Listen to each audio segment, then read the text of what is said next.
이제 저희가 여기서 하는 거는 인체 생리학이라는 겁니다. 우리 이제 머릿속에는 무슨 병에 뭐가 좋다 이걸로 이렇게 다 고정관념이 서 있어요. 근데 실제로 우리 몸은 무슨 병이든 어디가 아프든 피가 몸을 고치고 돌봐요.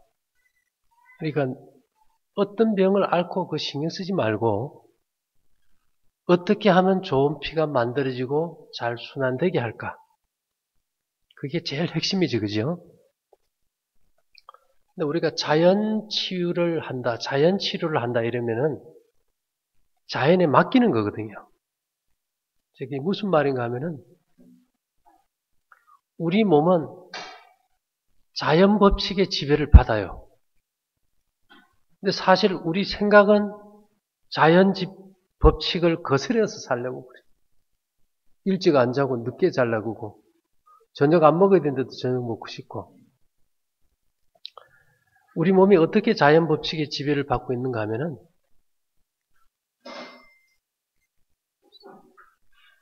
첫째로 우리 몸에 머리가 두 개입니다. 이 생각하는 머리가 있고 우리 몸을 지배하는 머리가 있어요. 근데 이제까지는 우리가 이 생각을 따라서 많이 살았는데 얘는 절대로 믿을 수가 없다는 겁니다. 예를 들면 우리가 자동차 사고로 뇌를 다쳐가지고 식물인간이 돼도 호흡을 하고 음식을 먹고 대소변을 봐요. 이 기능이 없어도. 그러면 두뇌가 또 하나 어디 있냐 하면은 뱃속에 있어요. 우리 몸의 전체 시스템을 지배하는 뇌를 복부 두뇌라 그래가지고 뱃속에 있는데 얘는 기억은 다 해요. 엄마들이 아기를 낳고 나서 너무 힘들게 되면은 한 해가 지나서 아기 놓은 달이 되면은 몸이 아픈 걸 느낍니까? 엄마들이 그런 얘기 하지요. 야, 몸이 아픈 거 보니 아마 니 놓고 고생했는데 아마 그 달인갑다. 아이고 맞네. 이렇게 얘기한다 이 말입니다. 근데 이 우리 몸을 지배하는 뇌는 태양이 뜨고 지고 밤이 되는 이 사이클에 맞춰서 움직이기 때문에 태양신경총이라 그래요. 어떻게 움직이는가 하면 아침에 이제 태양이 오르기 전에 새벽이 되면은 내 몸을 일하게 하는 호르몬을 피 속에 대량으로 분비시켜가지고 활동하게 하고 해가 서산에 넘어갈 때쯤 되면 얘들은 퇴근시켜요. 그때 곧바로 내 몸을 치유하는 호르몬이 피 속에 들어와서 내 몸이 수면 중에 고쳐집니다. 치유라는 것은 뭘 먹어서가 아니고 수면을 통해서 회복이 돼요. 근데 우리는 대개 무슨 음식이 뭐에 좋다는 개념이지 수면을 통해서 회복된다고는 별로 생각을 안 해요. 근데 이제 예를 들어가지고 요즘 같으면 한 7시, 8시 되면 우리 몸을 치유하는 호르몬이 최고로 분비됩니다. 그래서 밤이 깊어서 12시가 넘어가면 떨어지는데 12시 전에 대부분 다 분비되기 때문에 밤 12시 이전에 2시간 자는 게 12시 이후에 4시간간 맞는 거예요. 일찍 자는 게 중요합니까? 늦게 자는 게 좋습니까? 일찍 자야 돼요. 수면이 치료거든요. 근데 이제 핵심적인 거는 뭔가 하면은 8시쯤 잠자리에 들었을 때 만일에 위에 음식이 조금이라도 남아있으면 치료하는 호르몬이 분비 안 돼요. 소화를 해야 되기 때문에. 그래서 자연치유에 있어서 가장 핵심은 100명의 의사를 찾기 전에 저녁을 굶어라. 그거 안 하면 다 돼요. 만일 우리 가운데 저녁을 안 먹는 사람이 있었다면 이 자리에 올 사람 한 사람도 없어. 그래서 우리가 흔히 말하기를 늦은 저녁은 죽음으로 끝나는 병의 시작이다 이럽니다. 근데 왜 우리 사모님 막 저녁을 못 먹으니까 한 20일 동안 막 우울증이 와요. 우울증 와요. 뭐 얼마나 힘들겠어요. 다들 먹는데 남은 아프다고 이렇게 못 먹으니까 인생이 서럽고 우울증 오죠. 그렇지만 그 고비를 딱 넘기고 나면 이제 뭐 저녁 별로 생각도 안 나고 넉넉히 이제 이기게 되는데요. 그래서 이제 일단은 음식이 피가 되니까 무엇을 먹느냐는 굉장히 중요합니다. 그죠? 예를 들어서 우리는 생각에 좋은 음식을 계속 먹어왔는데 사실은 소화기관에 맞는 음식을 먹어야 돼요. 그래서 입에서 항문까지를 쭉 길이를 재면은 10m 길이에요. 근데 어떤 소화액이 나오나를 조사해보면 채소 소화액은 전혀 안 나와요. 0%. 0%면 제로지, 그지요? 근데 채소는 뭐가 많은가 하면 생채소는 질소가 많아요. 질소는 부패성이 높습니다. 그래서 우리가 배추, 무 여름에 야적해놓으면 가락시장에 썩을 때 냄새 어때요? 무지독하지요. 그 현상이 뱃속에서 일어나버려요. 그래서 우리가 녹즙이나 생채소나 이런 거 먹으면 아주 안 좋겠죠. 전혀 안 맞는 거예요. 근데 이 채소를 익히면은 질소가 반 이상 줄고, 말린 나물 있죠. 시래기, 취나물 이런 거는 질소가 없어요. 그런 거는 뭐 물에 좀 불려놔도 썩는 게 없거든. 질소가 소실되니까. 그 다음에 질소가 많은 음식은 단백질입니다. 탄수화물에 탄소, 수소, 산소에다 질소 들어가면 단백질이거든요. 단백질이 고기잖아, 그죠? 이 단백질 소화액이 없어요. 곡식 소화액이 10분의 1 정도.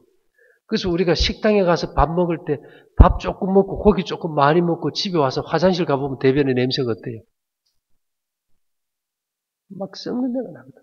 그 정도 썩는 음식을 식탁 위에 올려놓고 안 먹으면서 먹어서 썩히니까 이 병이 올 수밖에 없잖아요. 그래서 일단은 우리가 생채소를 좀 삼가하고 육류, 생선, 우유, 계란 이런 거 좀 먹지 말자. 우리 몸이 단백질이지만은 곡식 속에는 단백질의 원료인 아미노산이 충분하기 때문에 먹은 음식을 썩혀가면서 단백질을 썩혀가면서 그걸 먹을 필요는 없다는 거죠. 그 다음에 이제 저희가 뭐 다 왜 볶은 곡식 그렇게 먹느냐 이러는데 이제 이유가 있어요. 저희가 처음 이거 이제 요양원 한 지가 처음에 한 30년 됐어요. 뭐 그때는 뭐 현미밥에 채소하면 최고 좋았지 않습니까? 그래서 요양원을 해봤는데 현미밥에 채소를 먹는데 생각이 좋은 거지 몸은 안 좋아지더라고요. 그러면 몸이 이론의 책입니까? 경험의 책입니까? 안 맞는 거예요. 이게 원인이 뭘까 이제 고민하다 보니까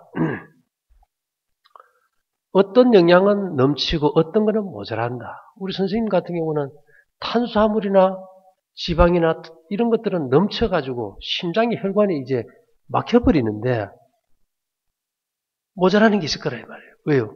그 정도로 식욕을 증가시키려면은 내 몸에 뭔가가 필요할 때는 식욕이라는 신호가 오는데 필요한 거는 못 내주고 필요 없는 탄수화물과 지방이 과잉이 돼가지고 결국은 혈관이 막힌 거니까 모자라는 게 뭔가를 찾아야 되는 거예요. 저희 어릴 때는 배부르면 영양이었어요. 그죠? 뭐 배만 채우면 좋았으니까. 저희들 어릴 때 가장 40, 50년 전에 풍부했던 영양이 뭔가를 제가 추적해 보니까 미네랄이 가장 풍부했어요. 미네랄이 뭔가 하면 자연계에 있는 금속 이온입니다. 금, 은, 동, 아연, 구리, 수은, 크롬 이런 원소가 한 90여 종이 되는데요. 이게 왜 풍부했는가 하면은 이런 금속성 원소는 나무가 타서 재가 돼야만 분리되어 나가요. 재가 돼야만. 근데 이런 예를 들어 가지고 수은이 맹도가 아닙니까? 그죠? 수은이 제일 많은 게 뭔가 하면 식물 중에서 쇠비름이에요. 옛날에 아까진기 있죠? 아까진기. 빨간 거. 그게 수은으로 만든 거예요. 살균제. 이명래고약 있죠? 이명래고약. 그게 원료가 쇠비름이에요. 수은 넣은 거. 살균제란 말입니다. 그런 것들이 풍부했고 그 다음에 10원짜리 동전 보면 전부 구리 아닙니까? 왜요? 많은 사람이 만졌을 때 균이 전염이 되는데 구리는 균이 접하면 다 죽어버리거든. 은수저로 밥 먹지, 그지요? 은은 어떤 균이든 접촉돼서 6분 내에 안 죽는 게 없어요. 간염 바이러스고 세균이고 곰팡이고 다 죽어버린단 말입니다. 이런 광물들이 저희 어릴 때는 넘쳐버렸어요. 왜요? 시골에 오밀조밀하게 모여 살면서, 그죠? 난방이라는 게 나무밖에 없잖아요. 전부 태워가지고 밥 해먹고 난방하고 그 재가 다 어디 갔습니까? 농토에 가가지고 그 광물을 대먹었기 때문에 구리광산에서 일하는 광부들은 관절염이 없대요. 요즘 관절염 천국입니까? 다 무릎 아프다 그래요. 왜? 이게 미네랄 부족이라는 거죠. 그 다음에 이 호르몬 대사에 이 광물이 절대로 필요한데 생리때가 돼가지고 아마 음식이 먹고 싶다는 사람은 이 미네랄 부족이에요. 그 다음에 저녁이 돼서 신진대사 호르몬이 들어가고 치유하는 호르몬이 나올 때 미네랄이 부족하면 호르몬 대사를 달라고 위해서 미네랄 달라는 신호가 식욕으로 와버립니다. 근데 사람들은 미네랄을 알려주고 통당 먹고 이상한 거 먹고 이게 비만이 오고 몸이 망가지더라 이거죠. 그러니까 결국은 저희 어릴 때는 미네랄이 넘쳐서 호르몬 대사가 잘 되니까 저희 어머니 세대는 임신도 잘 되고 생리통도 별로 없고 아기 낳아도 젖도 잘 나오고 우유 먹이는 거 본 적 없어요. 그죠? 그 다음에 이게 구리 성분 이런 이온들이 광물이 풍부하니까 그 머리에 무거운 걸 이고 지게 지고 해도 관절염도 없었거든요. 그때는 이 뼛속에 철근, 금속이 많아가지고 골발이 잘 벌어지니까 배가 나서 애 놓는 것도 못 봤어요. 근데 요즘은 전부 시멘트 칼슘 뿌려가지고 벌어지다 부러지니까 뭐 해야 돼요? 다 배가 나야 되거든요. 그래서 요즘 병을 보면 갑상선 호르몬 대사지요. 미네랄이거든요. 그 다음에요. 당뇨 호르몬 대사거든요. 미네랄 문제거든요. 여성들 유방암, 난소암, 남성들 전립선 전부 호르몬 대사는 미네랄하고 연관이 있다고요. 근데 지금 전기가 딱 시골에까지 들어가면서 시골에서 지금 불 때 가지고 밥해 먹는 집 한 집이라도 있습니까? 다 전기밥솥에 밥해 먹고 난방은 기름하고 가스도 이상한 거 해버리고 농촌 인구는 줄고 산에 나무가 너무 많아가지고 불을 안 떼가지고 숲이 썩어 들어가요. 그죠? 옛날에 그 산을 벌거트럭 뺏겨가지고 떼서 농토로 갔던 그 광물들이 이제는 농토의 바닥에 나버렸어요. 다 빼먹고. 지금 와서 우리가 앓는 모든 병은 전부 미네랄 부족이에요. 근데 우리 생각은 어릴 때 못 먹던 생각해가지고 지금도 단백질이고 밥 많이 먹고 이게 영양으로 생각하다 보니까 몸만 더 망가져 버린다. 그래서 우리가 지금 이 시대에는 어떻게 미네랄을 잘 섭취하느냐? 이게 제일 관건이겠죠. 근데 이제 미네랄이 제일 골고루 든 물질이 바닷물입니다. 육지에 있는 모든 금속 이온이 녹으면 다 어디로 가겠어요? 바다로 가니까 90여 종의 광물 이온 중에 86종이 바닷물에 있어요. 그래서 바닷물로 만든 천일염을 잘 먹는 게 가장 기본이에요.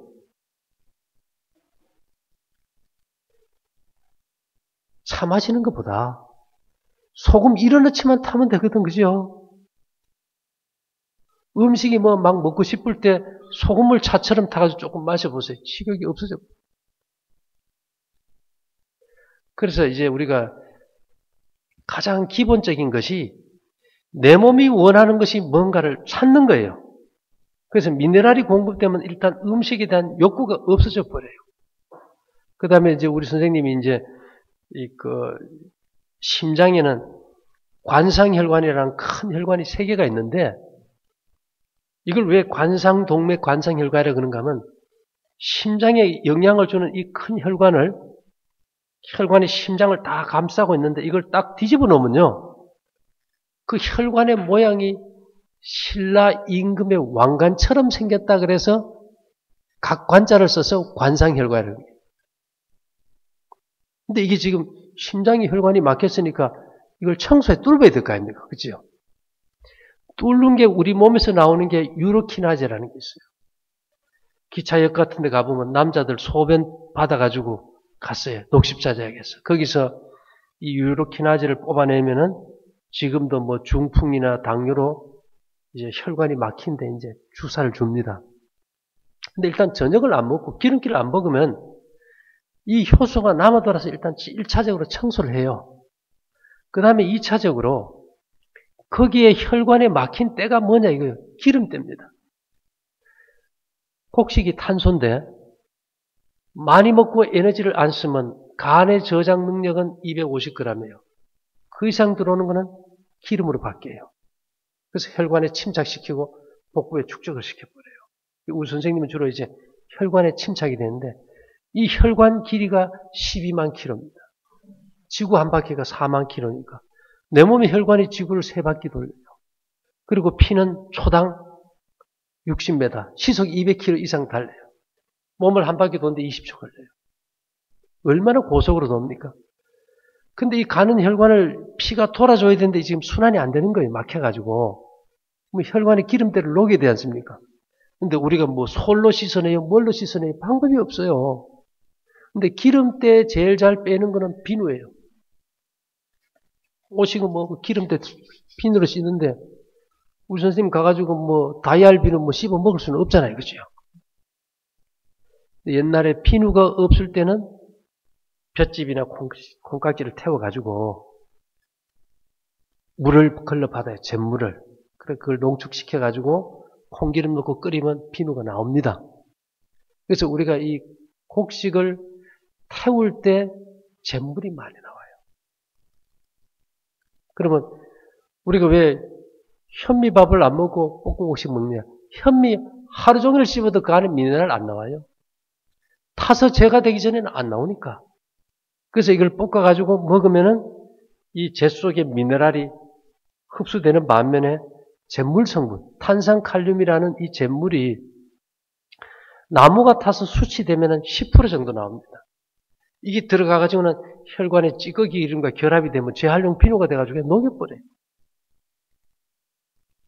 그러면 스탠드 안 꼽아도 나중에 이게 좋아지겠지. 그래서 대부분 이걸 하시면은 체중부터 빠져버립니다. 혈관이 녹아 들어가면서. 어떻게 하느냐? 한두 달만 꾸준히 하면 목욕탕 가도 때가 안 나와요. 혈관도 청소하고 체지방도 분해하고 피부로 나올 때까지 다 분해해버립니다. 그래서 실제로 히포크라테스가 한 말이 음식이 약이고 약이 음식이 돼야 된다 그랬거든요. 유일하게 음식이 약이고 약이 음식인 건 이거밖에 없어요. 그리고 이걸 먹게 되면은 두 끼만 먹어도 미네랄이 충분히 공급이 되기 때문에 음식에 대한 욕구가 없습니다. 이 미네랄이라는 광물은 인체가 절대로 스스로 못 만들어요. 반드시 외부에서 계속 공급이 돼야 되는 물질입니다.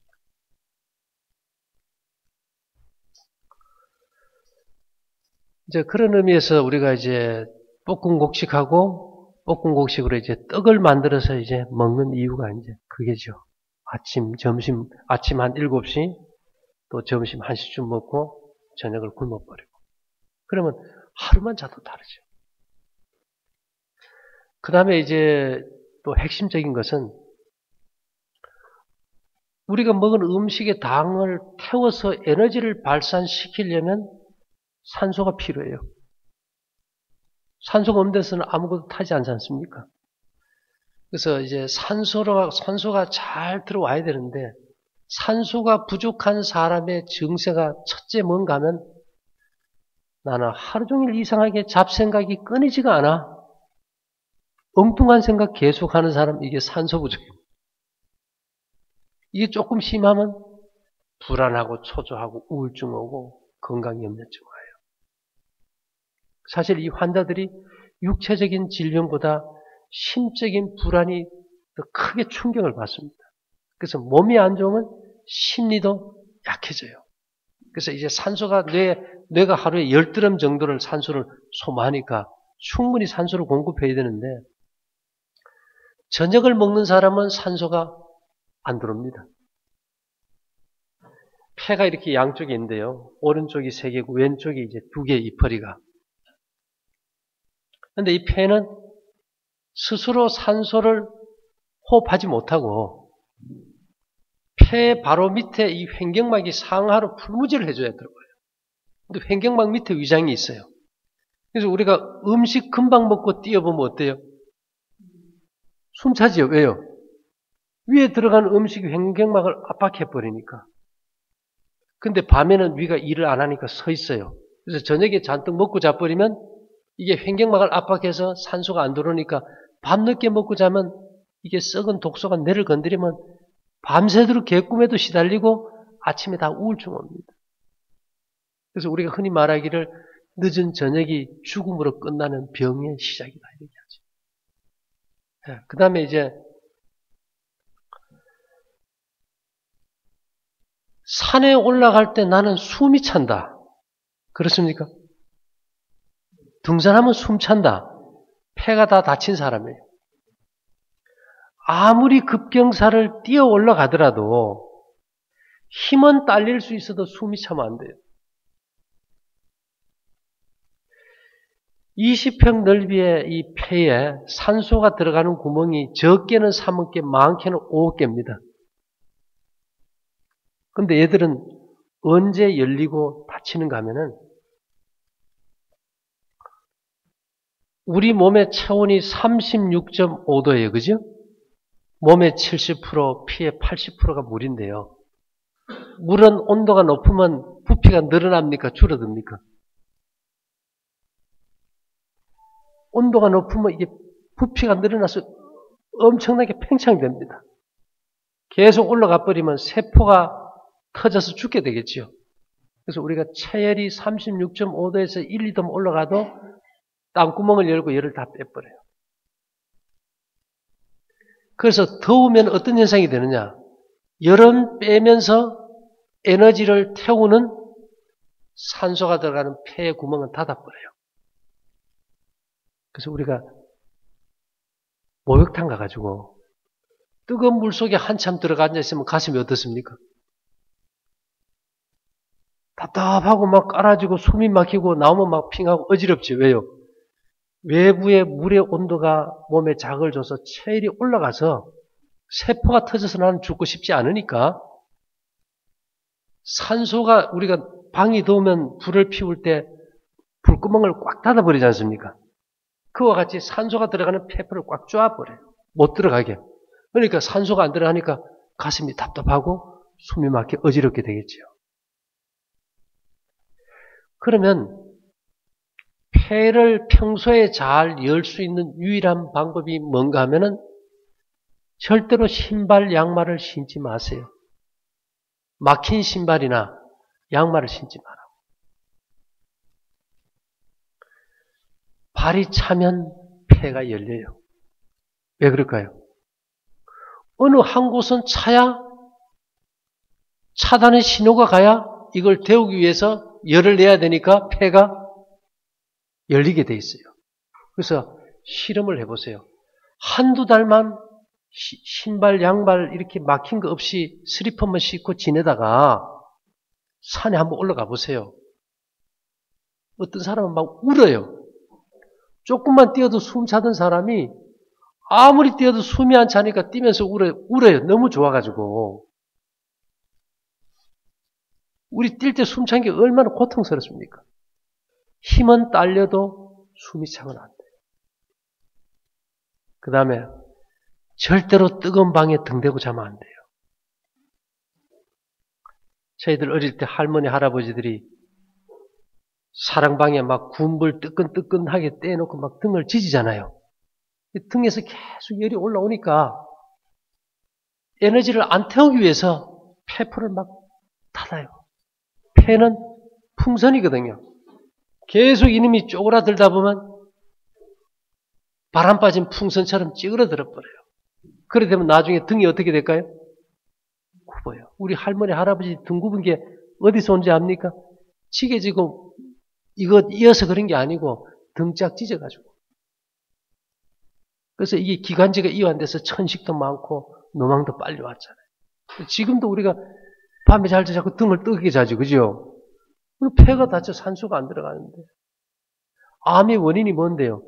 1931년도에 독일의 오토 바르부르크 박사가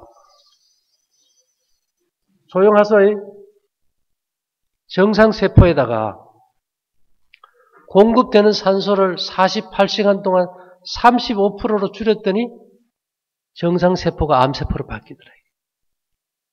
근데 우리가 산소가 잘 들어가야 되잖아요. 지금 한 집에 암 환자 없는 집 없어요. 다 있어요. 만일에 우리가 침낭 가지고 자면서 보일러 안 켜고 자면 기름값 벌잖아요. 저녁 안 먹지. 찬물에 씻지. 이러면 뭐 돈도 안 든다. 그래서 우리가 이 방법을 바로 안다는 것은 사실 굉장히 중요한 겁니다. 그래서 이제 산소가 잘 들어가게 하기 위해서는 항상 맨발로 다니고 뜨거운 데 등대고 자지 말고. 사실 저희는 전부 다 밖에서 잡니다. 한 영하 20도에도 밖에 자요. 침낭 가지고. 그 예를 들면은 자, 우리가 지금 다 아파트 대부분 살지, 그죠? 혹시 이런 거 생각해 보셨어요? 대부분 어릴 때 초가집에 불 때는 방에 잤단 말이에요. 이연배들이, 그죠? 그럴 때는 별로 암도 없고 요즘같이 당뇨도 없었어요. 근데 아파트에 살면서는 병이 끊임없이 있어요. 지금 우리 세대가 그 경계점이 있는데 분명히 시골에 살던 경험이 있고 지금 아파트 사는데 그때보다 지금이 훨씬 병이 많고 아프거든요. 좋은 아파트 사는데 이게 이유가 뭐냐 이거예요. 예를 들면은 지금까지 밝혀진 바로는 모든 암의 원인은 염증입니다. 세균이든 바이러스든 곰팡이든 이런 기생물들에 의해서 염증이 생기고 그 염증을 이기기 위해서 내 몸에서 여러 가지 화학물질을 대량으로 분비할 때 사이토카인이라는 그 화학물질에 의해서 세포가 돌연변이 생기고 암이 오는 거예요. 그러면 이제 우리 여성들의 예를 들어가지고 뭐 유방암이나 뭐 이런 것들, 난소암은 지금 칸디다 알비칸세라 그래서 곰팡이균이 제일 암을 많이 일으킵니다. 근데 이 곰팡이균들이 우리 몸에 기생하면은 모든 균들은 당분을 먹이로 살아가요. 근데 예를 들어 우리가 당뇨 환자들은 그걸 경험하는데 당이 높으면 소변에 거품이 많이 껴요. 이해합니까? 과일을 많이 먹어도 거품이 많이 나와요. 왜 그럴까요? 신장에서 1시간에 2번씩 피를 걸러서 요관을 통해서 방광요도로 배출하는 그 과정이 항상 무균을 유지해야 되기 때문에 옛날에 상처나면 바르는 소독약 있죠. 과산화수소수. 그걸 계속 만들어서 무균 상태를 유지해 줍니다. 근데 이제 단 것을 많이 먹거나 당뇨 환자가 당이 소변으로 나올 때는 모든 균은 당분을 먹고 사니까 그 균을 억제하기 위해서 소독약을 훨씬 많이 만들어야 되겠죠. 그래서 거품이 많이 껴요. 근데 이제 일반적으로 암세포는 정상세포보다 당을 소비하는 양이 4배가 높아요. 그러니까 내가 뭐 간암이다, 어디 암이 있다 이러면 페트를 찍어요. 그럼 뭔가 하면 엑스레이 추적자 사진을 찍는데 그 포도당에다가 양성자를 넣어서 추적하는 겁니다. 왜? 당대수가 4배는 높으니까 그걸로 동위원소가 들어가는 걸 추적해서 사진을 찍어요. 근데 우리가 운동을 하면은 정상세포가 분비할 때보다 20배를 더 많이 소모합니다. 운동을 많이 하면 암세포가 먹이가 별로 적어지겠지, 그죠? 놀면 자꾸 파먹는 거예요. 그래서 우리가 이 곰팡이 종류가 결국은 당을 엄청나게 소모를 해요. 그러니까 이 곰팡이를 갖다 우리가 이제 없애야 되잖아요. 그죠? 그래서 이제까지 치료하는 방법은 뭐였는가 하면은 루이 파스테르가 세균을 발견한 다음에 현대의학은 항생제, 항균제, 항바이러스제, 항곰팡이제, 균을 죽이는 것만 계속 해왔어요. 근데 우리 한 사람당 세균, 바이러스, 곰팡이를 1000여 종의 종류를 1kg씩 가지고 살아요. 우리 몸은 무균대지로 살 수 없다는 거예요. 평생 균을 같이 사는데 균을 어떻게 죽입니까? 그러니까 더 슈퍼박테리아가 생기고 내성이 생기고 안 되는 거거든요. 그럼 어떻게 이걸 처리할 것인가? 자, 쓰레기통에 음식 찌꺼기가 썩으면 살충제를 뿌리죠. 약효 떨어지면 또 썩어요. 근데 그걸 싹 갖다 버리고 청소해낸 다음에는 균을 한 컵 넣어도 썩을까요? 안 썩어요. 그럼 결국은 이제까지 현대의학이 염증의 원인을 균으로 알고 항생제, 항균제, 항바이러스제, 항암제를 썼다면은 아니다. 염증의 원인은 균이 아니고 균이 번식하는 배양체가 문제다. 쉬운 예로 저희들 어릴 때 고기 안 먹다가 고등어 꽁치 하나 딱 먹고 나면 눈에 뭐 생겼어요? 눈다랗게 대부분 생깁니다. 결국은 우리가 배양체에 초점을 맞추기 때문에 현대학은 항암제를 쓰라 그러면은 내 몸에서 독소가 생기지 않는 음식을 먹고 바른 생활을 하라고 얘기하는 것이 맞다 얘기입니다. 그리고 이제 이 곡식 속에 제가 이제 광물이 이제 많다 그랬잖아요. 그죠? 특히 이 금속이온들은 굉장한 살균력이 있습니다. 예를 들면은 우리가 이제 항아리를 만들게 되면 아궁이 재를 풀고 우리가 약토라 그죠? 산에 가서 부엽토 밑에 보면은 부엽토가 오래되면 그 산화철이 황토가 생깁니다. 그거하고 이제 머드 반죽을 만들어 가지고 이제 발라 가지고 구우면은 그 항아리 안과 밖을 1200도 정도에서 고열에 꾸면은 재속이나 그 약토 속에 산화 금속들이 1000도가 넘는 고열에 녹아서 온기를 갖다 코팅을 해버려요. 금속 도금을 해버려요. 그러니까 거기에는 뭐 수은도 있을 수 있고 구리도 있고 은도 있고 다른 살균제가 많겠죠. 그죠? 그래서 항아리 속에 담아놓은 음식은 썩지가 않잖아요. 그래서 옛날 사람들은요. 입에 구냄이 계속 생기면은 노숟가락으로 밥을 먹으면은 구냄이 안 생기더라고요. 이 노시 구리가 구냄을 일으키는 이 칸디다균을 다 죽여버리니까. 구냄 일으키는 균이 유방암의 원인균이 똑같아요. 그래서 저희가 이걸 해보면요. 어떻게 암 환자가 빠른 시일 내에 나왔고 왜 병들이 이렇게 속히 나는지 우리가 잘 몰라요.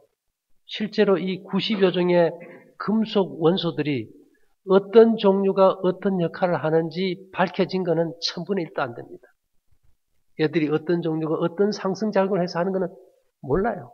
단지 우리가 현재까지 살아오면서 경험 속에서 밝혀진 것이 가장 강력한 항생제가 수은이고 그 다음에 은이고 그 다음에 쿨이라는 거. 경험으로 인정하는 거죠. 그죠? 그 외 대부분의 금속들은 어떻게 얘들이 호르몬 대사를 조절하는지도 잘 몰라요. 그렇지만 경험으로는 알 수 있더라는 겁니다. 그래서 처음에 우리가 이 볶음국식 할 때 사람들이 그랬어요. 야, 그 암 환자가 그 말라 빠진 거 먹고 어떻게 나을 수 있느냐? 그 말도 안 된다. 태우면은 발암 물질만 생긴다. 타서 발암 물질이 생기는 게 아니고 탈 때 나오는 목초액 성분이 발암 물질이에요. 그죠? 만일 타서 발암 물질이면 숟가루 사람들이 정수기나 뭐 이런 데 넣고 쓰고 또 먹고 이래 할 수 없지 않습니까? 벤조피렐이라는 발암 물질은 목초액 성분에 있지 완전 연소된 탄소 수체는 없다는 거죠. 그래서 이제 우리 선생님들 이제 고지혈증에 볶음국식으로 만든 떡하고 곡식하고 아침 일찍 점심 잡숫고 저녁 굶고 보일러 끄고 이제 자는 거예요. 하루뿐만 해도 다르죠. 하루뿐만 해도. 그 다음에 이제 우리가 이걸 어떻게 이제 겨울이 다가오잖아요. 그죠? 보일러 없이 이제 춥게 잘 수 있냐 이러는데 우리 몸은 밤이 되면은 체온이 떨어집니다. 신진대사가 3분의 1 이하로 떨어지면서 낮에는 90번, 100번 뛰던 맥박도 60번대로 떨어져 버려요. 그러니까 외부 열을 의지해서 따뜻한 방에 잤다 이 말입니다. 그러면 똑같은 상황에서 난방도 안 하고 어떻게 영하 20도에 잘 수 있느냐?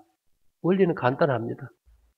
시골에 가면 태비덤에 겨울에 기임 올라오는 거 보지요. 양계장에 닭똥 띄운 데는 손을 못 내요. 70도 열입니다. 그런데 우리 대장도 발효실이에요. 인간의 대장이 1m 50인데 우리 인체 기관 중에서 밤에 유일하게 일하는 기관은 대장뿐입니다. 근데 위장과 대장은 반대로 일해요. 우리가 밥 먹고 식곤증 오면 어떻습니까? 졸리지요? 뇌나 팔다리 온몸의 피가 위로 가요.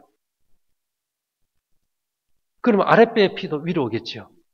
그래서 여성분들이 아랫배가 차다는 것은 저녁 먹는 사람들.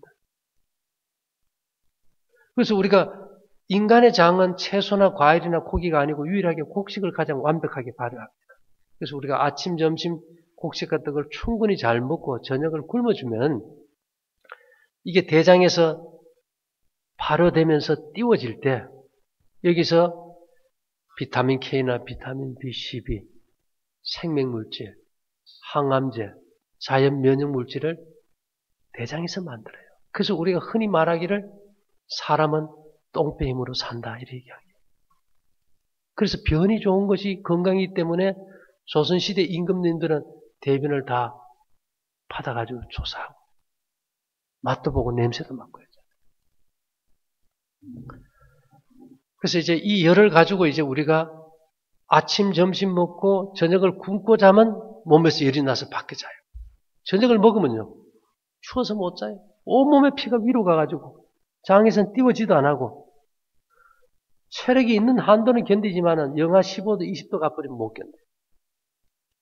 그래서 우리가 추울수록 저녁을 굶어야 되는데 세 끼 중에 한 끼를 굶으라는 게 아니고 몸이 일하는 아침, 점심은 충분히 잘 먹고 위가 일하지 않은 밤은 확실히 굶어져서 이것이 장에서 띄워질 때 몸에 열을 내고 에너지를 만들 수 있게 기회를 주라는 거죠. 그렇게 해서 우리가 이제 밖에 자면은 지구 반지름이 6,370km입니다. 태양이 이제 낮 12시가 되면 우리가 지금 마주봐요. 그러면 낮에는 이 지구가 하나의 거대한 자석이거든요. 우리 몸에 물이 어떤 물이 좋다 그런지 압니까? 육각수가 좋다 그지요? 이 몸의 모든 세포 분자 구도도 육각인데요. 육각이란 거는 아주 특별한 의미가 있는데 완전한 육각이 되면은 자기 몸의 자기 분자 구조와 다른 거는 무조건 다 뱉어버려요. 그 예로 우리가 바닷물을 떠다가 추운 겨울에 밖에 두면 옵니다. 근데 그 얼음 속에는 짠맛이 하나도 없어요. 왜 그럴까요? 소금은 분자 구조가 아니니까 세포가 물이 어떻게 해요? 다 뱉어버려요. 그러면 우리 지금 세포 속에 찌들어 있는 독성이나 노폐물들을 어떻게 해야 됩니까? 뱉어야 되잖아요.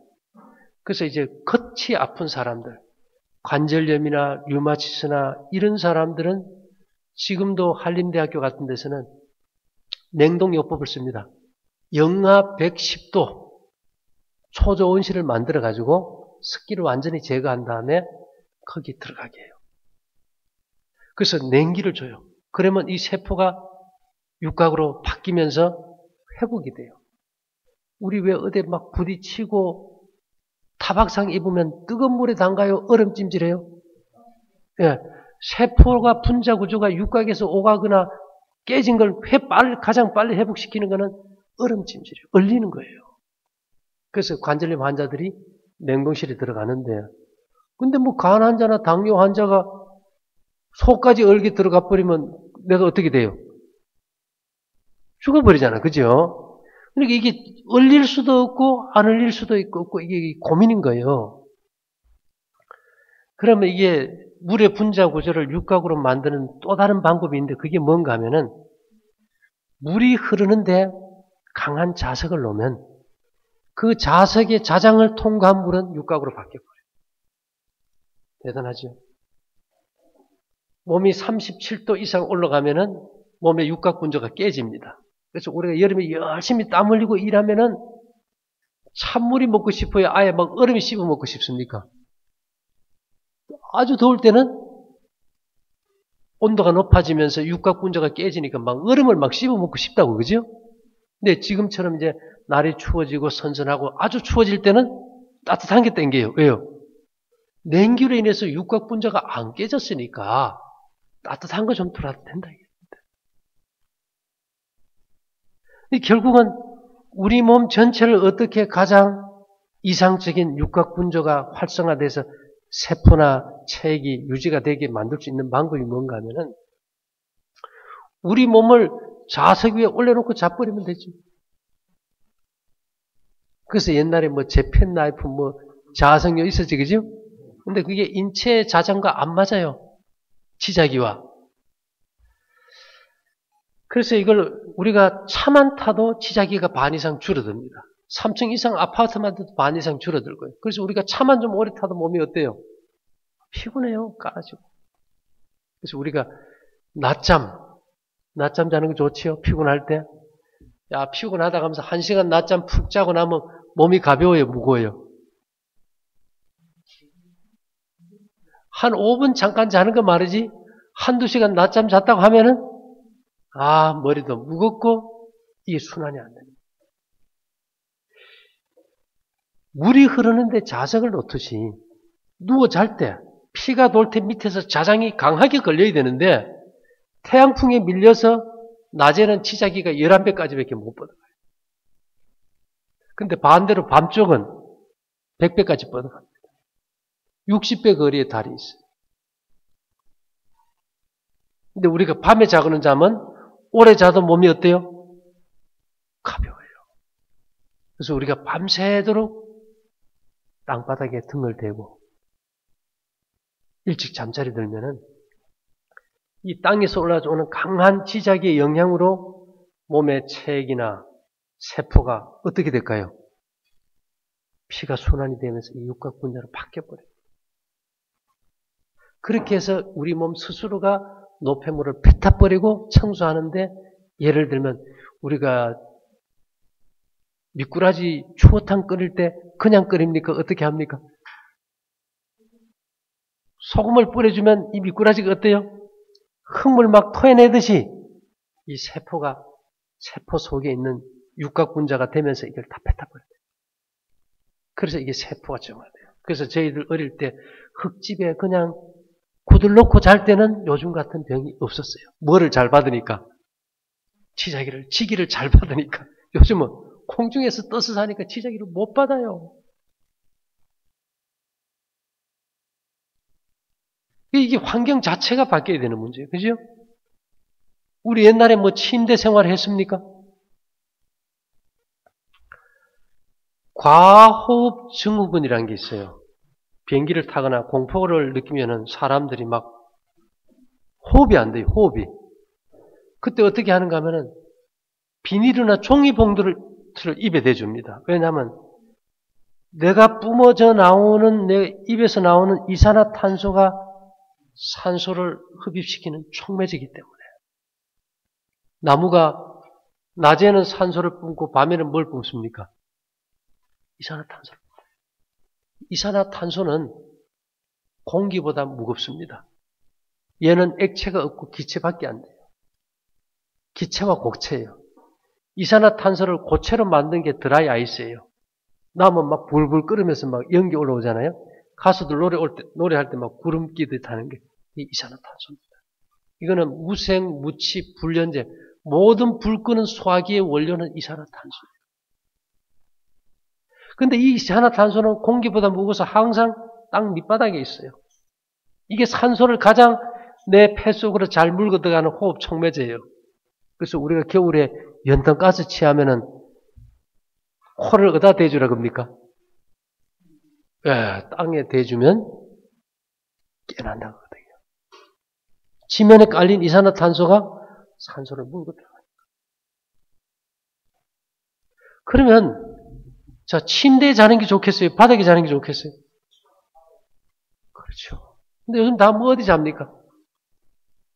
그러니까 산소가 더 못 들어버려요. 뭐 침대 하나 놓고 사는 것이 되게 뭐 잘 사는 것 같고 한데 가만히 생각해보면 엉뚱한 짓만 하고 있는 거예요. 비싼 돈 주고 사야 돼요. 그래서 우리가 아파트에 살지라도 침대를 걷어버리고 방 하나 좀 냉방시켜 놓고 침낭 가지고 이렇게 탁 잡으면 하루만 해도 다릅니다.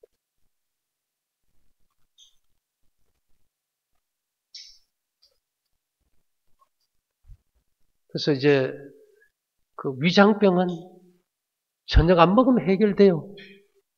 해보니까 그죠? 경험이 되는데 이게 문제가 뭐냐?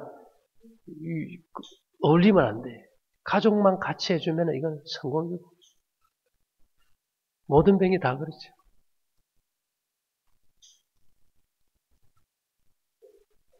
뭐 궁금한 거 있습니까? 예. 이제 예를 들면 이제 저희가 요즘 조금 아침에는 춥겠지, 그죠? 이제 밖에서 잠을 잡니다. 자면은 이제 제일 먼저 하는 일이 그 침낭 안에서는 배에서 나는 열로 좀 따뜻해지겠지요. 그러면 피부에 땀구멍이 열려 있을까요? 닫혀 있을까요? 열려 있어요. 따뜻하니까. 추우면 이게 소름이 열을 안 뺏기라고. 그러면 우리가 침낭 밖에 나왔을 때 겨울에 영하 막 10도, 15도 이래 되는데 그냥 지내면은 어떤 현상인가 하면 추운 겨울에 방문을 열어놓은 거하고 똑같아요. 그래 되겠죠? 그래 되면 추운 겨울에 방문을 열면 대류 현상으로 냉기는 확 들어오고 더운 공기는 빠져버리지 않습니까? 우리가 침낭에서 나오는 순간 가장 빨리 해야 되는 게 이 땅구멍 닫는 거예요. 땅구멍을 다 열어놓으면 둘레가 10m는 되거든요. 그래서 제일 먼저 하는 일이 우리 밖에 야외 목욕통이 있어요. 겨울물이 흘러서 이제 빠지는. 제일 먼저 하는 일이 거기 먼저 들어가 버립니다. 그러면 들어갔다 이렇게 나오는 순간 땅구멍은 어떻게 될까요? 닫히죠. 그러면 속에서 열이 나죠.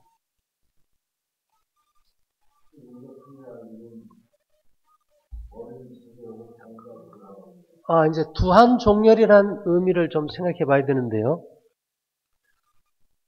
심장이 뛰는 힘은 최대 힘이 450g입니다. 고기 한 건도 들었다 놨다 못해요. 우리 몸 전체의 피를 돌리려면 60톤 이상의 압력이 필요합니다. 심장이 뛴다고 피가 돈다고 오해는 하지 마세요. 환자가 병원에 오래 누워있으면 등에 뭐 생깁니까? 심장은 뛰어도 등에 욕차이 생겨요. 피가 안 도는 거예요. 순환이 안 된다는 거죠. 그죠?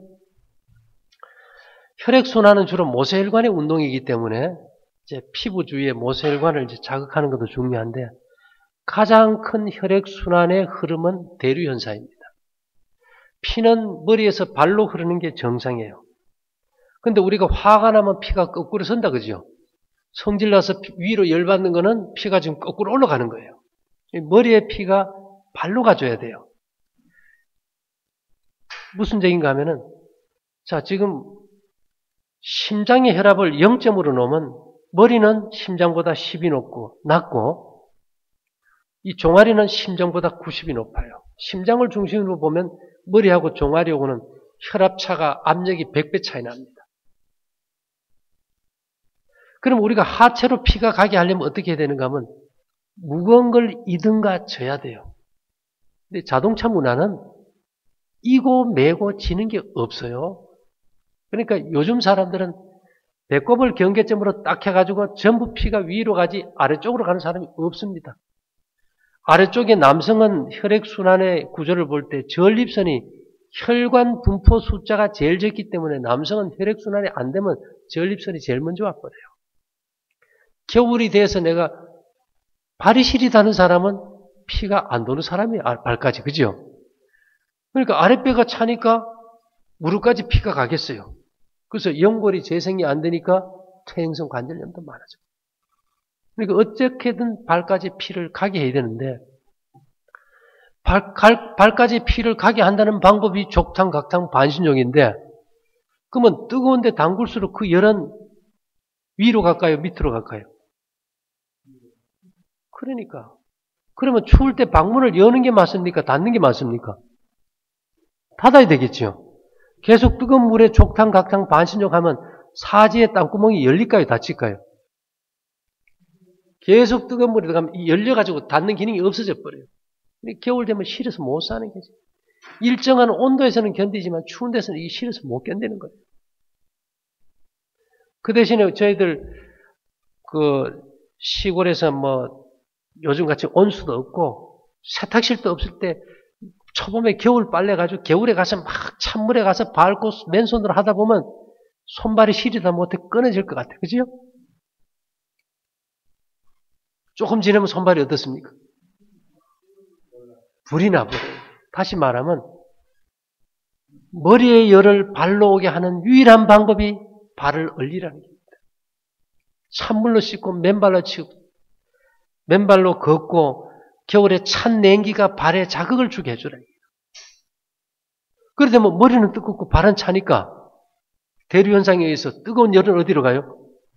발로 가고 발의 냉기는 머리로 가죠.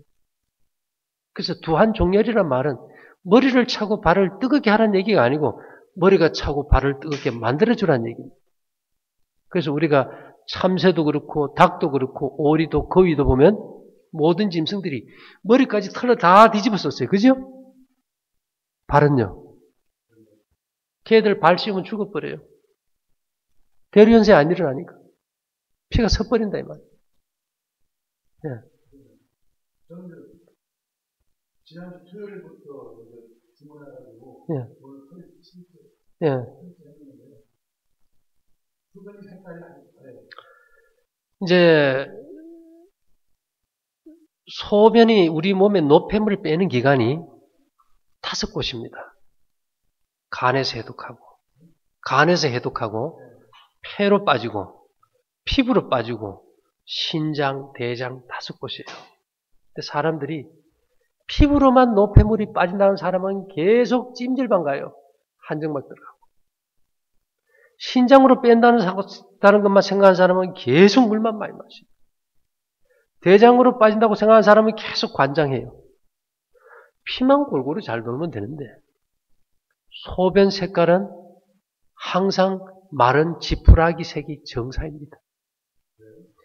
소변이 물색이라는 것은 피 속에 물이 너무 많아가지고 에너지 노폐물을 못 빼고 맹물만 먼저 나오는 거예요. 그래서 우리가 감기 몸살 앓을 때 보면은 입에서 단내 난다 그죠? 쓰레기 썩는 냄새예요. 소변은 노릇하면 어때 핏빛이 나오지 그죠? 독소 빠져요. 앉았다 있으면 핑하고 어지러워요. 그 독에 취해서요. 정상입니까? 몸살 자체가 자연치유 정상이에요. 왜 온몸이 쑤실까요? 독소를 피 속에 넣으려고 보니까 너무 유독하니까 머리가 이 배터리거든요. 이 전기를 신경으로 흘러보내서 조직 속에서 태워버리는 겁니다. 그래서 몸살 나면 온몸이 쑤시고 아프잖아요. 그죠? 지금 내 몸이 잘 자연치유가 되고 있는데 우리는 아이고야 약 사온다 그러거든. 그러면 내 몸에 노폐물 다 빼야 되고 약독도 빼야 되고 싸워야 할 상대가 둘이나 돼버려요. 최선을 다해서 빼고 나면은 아이고 그 의사 선생님 약 잘 지 좋다고 엉뚱한데 영광이 돌아가고 노란 게 정상입니다. 지내고 나면 이제 더 맑아지죠. 예. 입도 텁텁해질 수 있고. 어제는 3일째 대해서 대변을 왔어요. 예. 자, 대변은요, 일주일을 못 봐도 관계가 없는데, 볼 때만 시원하면 아무 문제 없어요. 이 몸의 장이 이제 정상 기능을 할 때, 기능이 안 되면 일단은 에너지 축적을 위해서 푹 쉽니다.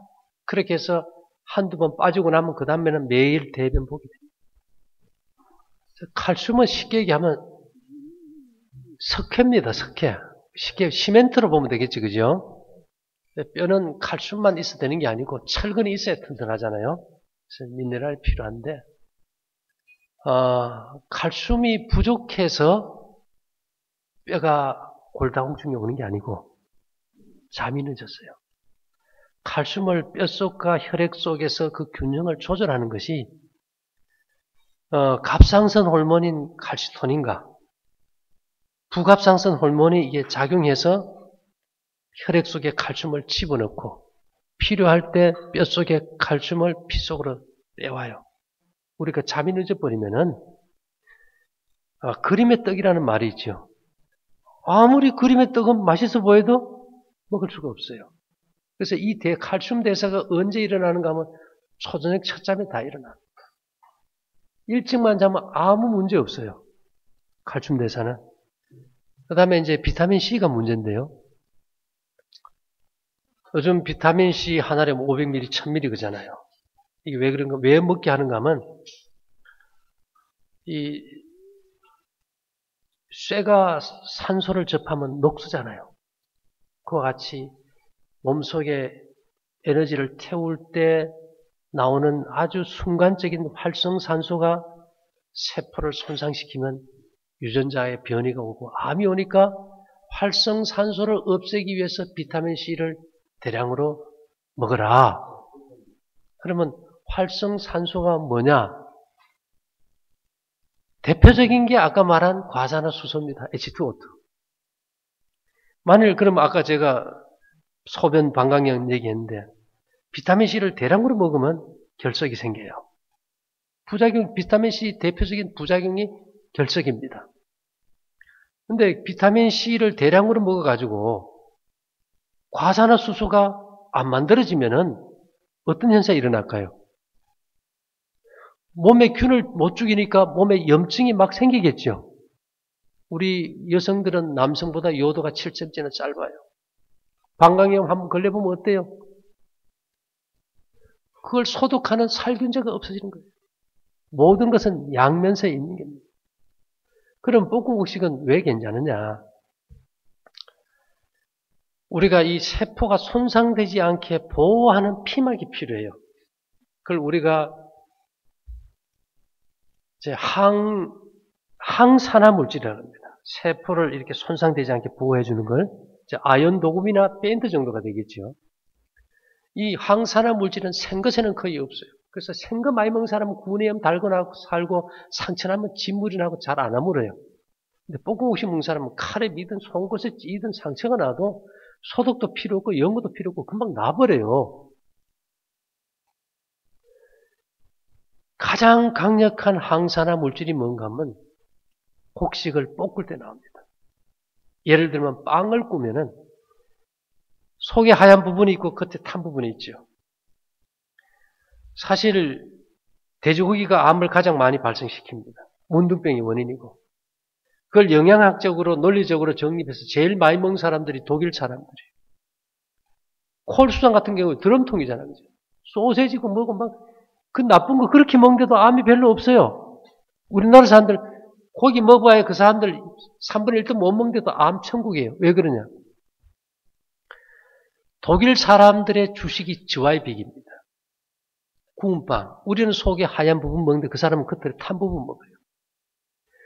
곡식 속에 라이신이라는 아미노산이 전분질과 고열에 의해서 결합이 되면요.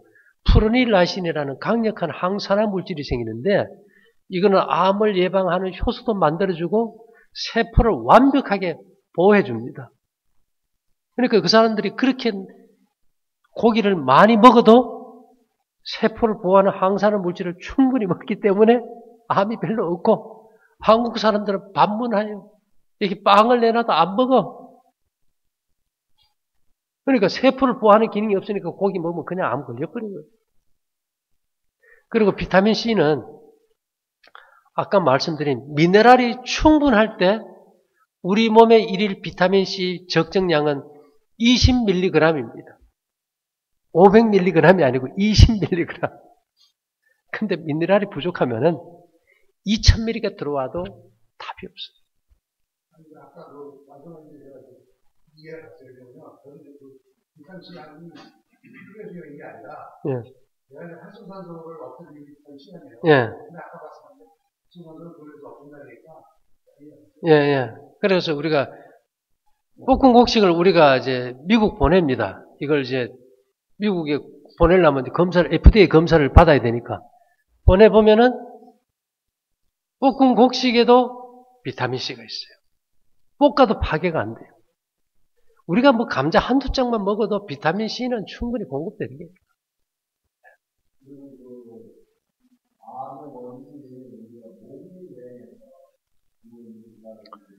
이제 그게 무슨 말인가 하면요. 여름에 습하고 난방을 안 해놓으면 집에 장마 때문에 곰팡이 끼죠. 냉체질은 습한 체질입니다. 곰팡이 번식률이 가장 활발할 수 있어요. 그래서 냉체질이 암체질이라는 거예요. 왜냐? 암의 원인균의 대표적인 게 곰팡이니까. 그럼 곰팡이를 없애는 가장 확실한 방법. 우리가 유한락스나 옥시크린 있죠. 옥시가 뭔가 하면 산소거든요. 유한락스도 그 산소계 표백제입니다. 그 장마 때 막 퀴퀴한 냄새 날 때 그 방 닦고 나면 냄새가 아주 고약하잖아요. 그 유한락스 한 방울 떨어뜨린 물에다 그 걸레 빨면 냄새가 어때요?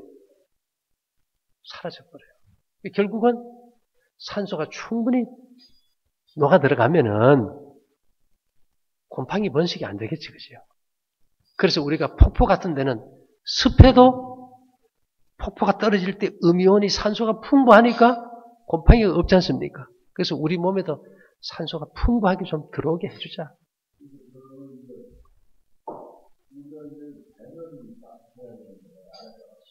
예. 그러니까 고기 끊어버리고 저녁 굶으면 배부터 뜨거워지죠. 아, 그렇죠. 내 몸에 열이 나요? 그것도 할 거 아닙니까? 그죠? 내 몸에 열만 있으면 양말을 벗든 옷을 벗든 열이 나면 관계없는 거예요.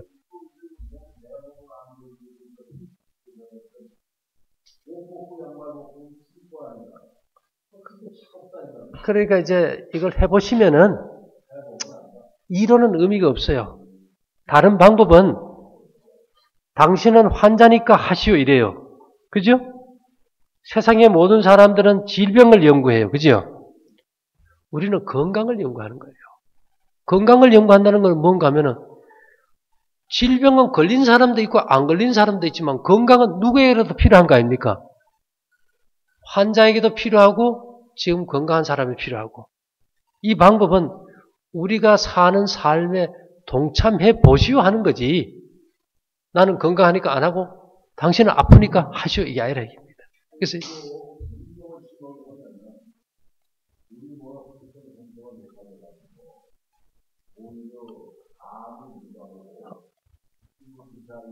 이제 그러니까 저희가 볶음국식을 먹어서 세포를 보호하는 항산화 물질이 충분하니까 그건 관계없게 되겠죠. 그죠? 그런 거 없이 열심히 하면 더 망가져 버리죠. 예, 이제 무슨 얘기인가 하면 누룽지는 별로 효과가 없습니다. 예를 들면은 세포를 완전히 터트려야 미네랄이 분리돼 나올 거 아니에요. 이 물기가 있는 데서 이렇게 탄 누룽지는 먹을수록 배가 더 불러와요. 누룽지 먹으면 배가 좀 더 불러옵니다. 볶음국시 그거 한 봉지 한 자리에서 다 먹어도 배는 점점 꺼져들어요. 차이가 뭘까요? 하나는 세포를 못 터뜨렸고 하나는 완벽하게 터뜨린 거고 그 차이다. 몸에 산소가 부족하면 물이 마시고 싶습니다. 소주를 마셨어요. 소주가 그게 칼로리가 굉장히 높아요. 그죠? 그걸 연료로 태우려면은 산소가 엄청 고갈되겠죠. 그래서 소주 마시고 나면 새벽에 어떻습니까? 목이 타서 막 들이켜요. 그죠? 산소 부족이에요. 그럼 요즘 병이 병든 빌딩 증후군이라고 해요. 다 밀폐된 공간에서 산소가 없어요. 갈증은 나요. 숨쉬러 밖에 내보내면 일이 안 돼요. 그러니까 꽁 대신 닭으로 다 물 마시는 거예요. 근데 우리가 다 밖에 자버리니까 밤에 산소가 충분히 들어와서 피를 정화하니까 물이 안 맥혀요. 문 열고 주무시고 이렇게 하면 물이 맥힐 리가 없겠죠. 근데 우리 몸의 70%, 피의 80%가 이제 피의 90%가 물입니다. 그러면 우리가 이제 예를 들면은 내가 마시는 물하고 음식으로 들어오든 배설되는 물 차이가 한 최하 1500cc 차이 나요. 모자라. 그러니까 그걸 마셔서 공급해줘라 이렇게 얘기하거든요. 근데 우리 몸에서 물을 만든다는 거예요. 자동차 뒤에 마우라의 겨울에 물 떨어지듯이 엔진 속에 산소와 휘발유가 들어가서 완전 연소되면 최종 산물이 이산화탄소와 물이듯이 사람도 똑같아요. 산소와 포도당이 근육세포에서 완전 연소되면 최종 산물이 이산화탄소하고 물입니다. 쉬운 예로 겨울에 우리가 추운데 밖에 있으면 물 한 마시 추우니까 산소가 잘 들어오고 그죠? 추우면 연료를 많이 떼야 될까요? 덜 떼야 될까요? 많이 떼겠죠. 그래서 추울 때 우리가 밖에서 열심히 지내다 보면은 물 안 마셨는데도 소변량이 어떻습니까? 겨울에 시원하게 많이 나오죠. 그렇죠. 우리 몸에 2% 가는 음료수 선전하죠. 2%. 물이 1 내지 2% 부족하면 안지오텐신2라는 갈증 호르몬이 분비돼서 갈증을 느껴요.